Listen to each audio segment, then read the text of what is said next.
can tell me something both about what is the fundamental characteristic of a human development index, and how can we make them indicators of all policies, not of just policies?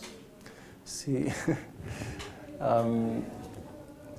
the way I see it, this Human Development Index is basically a kind of communication tool. In fact, initially it was meant to address, to some extent, the problem that you're describing, that we need a way of being able to communicate, you know, for example, where different countries stand in terms of what has become known now as human development, and that can, in certain contexts, that can be quite helpful, you know, that can influence a certain section of the public in acknowledging the problems that exist and think of how to address them.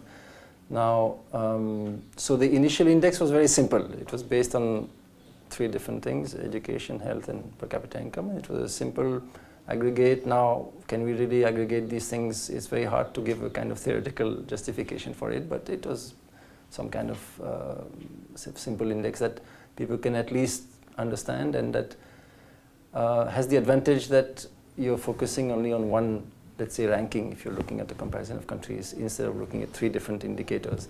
It does not have more information than the 3 indicators separately. In fact, ideally, you should be looking at the components and not at the index.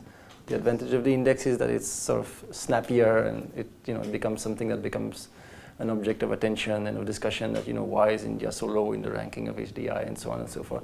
So I think it serves that kind of limited communication purpose, and I think that was the intention initially. Now, what happened after that is that this whole kind of consultancy industry built around, developing new indexes and, new normalizations and changes in the components, and also sometimes complicating the formulas, and they've become, in fact, frankly, I've sort of lost interest because I'm not able to follow all these new innovations, and it has, in a sense, defeated the initial purpose, which was transparency. Now it has become somewhat non-transparent. So I think that we should firstly, generally, as far as possible, look at the component indicators, because the health issue is not the same as the education issue. And if you look at India, the regions that are that have the more serious health problems are not always the ones that have the more serious education problems. So we have to, and the interventions required can be quite different. So we need attention to both problems for their own sake and not aggregate them.